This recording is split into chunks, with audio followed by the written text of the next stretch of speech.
విధుల గురించి డిస్కస్ చేస్తున్నాం.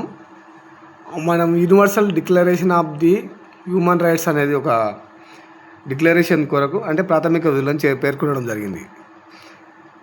అయితే భారత రాజ్యాంగంలో 4th ఏ భాగంలో 51(1) నిబంధనల్లో ప్రాథమిక విధులను వివరించడం జరిగింది అన్నట్టు. 42వ రాజ్యాంగ సవరణ స్వరణ్ సింగ్ కమిటీ సిఫార్సుల మేరకు ఇవి తీసుకోబడడం జరిగింది. మనం తెలుసుకున్నాం. అయితే మనం విధుల బిల్లును పార్లమెంట్లో ప్రవేశపెట్టిన వారు హెచ్ఆర్ గోఖలే. ఇది ఎక్కడి నుంచి గ్రహించడం అంటే రష్యా రాజ్యాంగం నుంచి గ్రహించడం జరిగింది. విధులను ప్రారంభంలో 10 ఉండే, తర్వాత +1 అయింది. +1 అనేది 6 నుంచి 14 సంవత్సరాల వరకు ఇది ప్రాథమిక విద్య అంటే అందించడం. 86వ రాజ్యాంగ సవరణ 2002లో చేసుకోవడం జరిగింది. ఇది 11వ విధిగా. అవి 10 విధులు ఏదో మనం ఒకటి డిస్కస్ చేసుకుంటే, రాజ్యాంగానికి బద్ధుడై ఉంటూ జాతీయ పతాకాన్ని, జాతీయ గీతాన్ని, జాతీయ చిహ్నాలను ప్రతి పౌరుడు గౌరవించాలి. 2వది స్వాతంత్రోద్యమ లక్ష్య సాధన కృషి చేయాలి. 3వది దేశ సార్వభౌమాధికారాన్ని సమగ్రతను పరిరక్షించాలి. జాతీయ సేవలకు కంకణబద్ధులై ఉండే అవసరమైతే ప్రాణత్యాగం చేయాలి. 5వది ప్రజలందరి మధ్య సోదరభావాన్ని పెంపొందించాలి. మహిళల పట్ల మర్యాదగా ప్రవర్తించాలి. 6వది ఉమ్మడి చరిత్ర సంస్కృతిని పరిరక్షించాలి. పర్యావరణ అంటే 7వది పర్యావరణ పరిరక్షణకు పాటుపడాలి. ప్రాణకోటి పట్ల దయ చూపాలి. 8వది శాస్త్రీయ దృక్పథాన్ని పెంపొందించి మూఢనమ్మకాలు నిర్మూలించాలి. 9వది ప్రభుత్వ ఆస్తిని సంరక్షించుట, హింసను విడనాడాలి. 10వది వ్యక్తిగతంగా సమిష్టిగా తమ రంగాల్లో అత్యున్నత స్థానాలు అధిరోహించాలి. 11వది చెప్పినగా 6 నుంచి 14 సంవత్సరాల బాలికలకు చదివించడం తల్లిదండ్రుల బాధ్యత. ఇవి ఎందుకు చెప్తున్నాం అనొచ్చు. ఇవి అడిగి ప్రాథమిక విధి కానిది అని ఇచ్చారు ఇంతకుముందు ఎగ్జామ్లో. ప్రతిదీ మనం చెప్పేది ఎగ్జామ్ ఓరియంటేషన్ ఉంటుంది, మన సొంతం ఏముండదు. జేఎస్ వర్మ కమిటీ అని ఉంటుంది. 1998లో ఇది వేయడం జరిగింది. మనం ఈయన జస్టిస్ జేఎస్ వర్మ కమిటీ 1998 వేసి 99లో నివేదిక ఇవ్వడం జరిగింది. మనం అందులో అంటే ప్రాథమిక విధుల అమలు కొరకు నూతన చట్టాలను రూపొందించాలని అవసరం లేదని, ప్రస్తుతం ఉన్న కింది చట్టాలను అమలుపరిస్తే సరిపోతుందని సూచించాడు.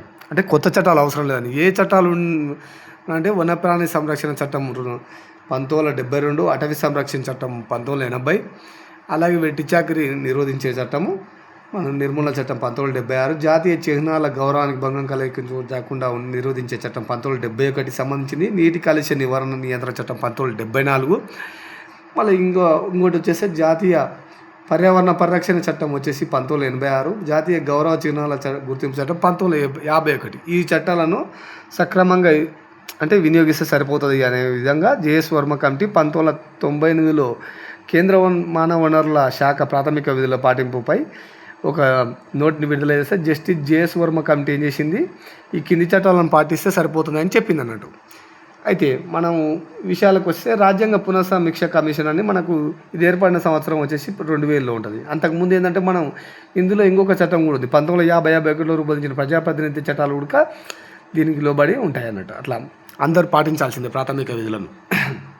అయితే ఇది రాజ్యాంగ పునఃసమీక్ష కమిషన్ అనేది మనం 2000లో నివేదిక సమర్పించిన సంవత్సరం 2002. ఈ కమిషన్ ఎంఎస్ వెంకటచలయ్య కమిషన్ ప్రతి పౌరుడు తప్పనిసరిగా ఓటు హక్కును వినియోగించడం, పారిశ్రామిక యాజమాన్యాలు తమ సిబ్బంది పిల్లల శారీరక మానసిక ఆరోగ్యాల అభివృద్ధి కృషి చేయడం, ప్రాథమిక విధుల సమయంలో కేంద్ర రాష్ట్ర ప్రభుత్వాలు పౌరులకు తగిన అవగాహన పరిజ్ఞానాన్ని పెంపొందించడం చేయడం, మైనార్టీ హక్కులకు భంగం కలగకుండా చూడాలి.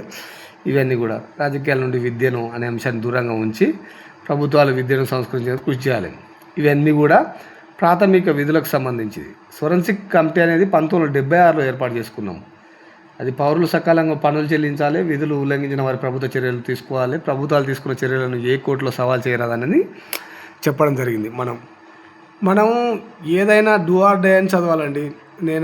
నేను ఏ ఎగ్జామ్ తీసుకున్నా మనం దానికి సంబంధించిన పూర్తి పరిజ్ఞానం ఉండాలి. రానున్న ఎగ్జామ్ ఓరియంటేషన్లో పోలీసు కానీ, ఎస్ఐ కానీ, ఏ ఇతర ఎగ్జామ్లు కూడా అత్యంత అంటే నిమగ్నమైన గ్రూప్ 2, గ్రూప్ 1 చదివిన వాళ్ళు కూడా పోలీస్ కానిస్టేబుల్, ఎస్ఐకి రావడానికి అవకాశం ఉంటుంది. నిశితంగా పరిశీలించేస్తారు. ఇప్పుడు వస్తున్న ఆన్లైన్లో చదువుతారు. ChatGPT, వికీపీడియా, గూగుల్లో వెతికి సమాచారం చదువుకోవడం జరుగుతుంది.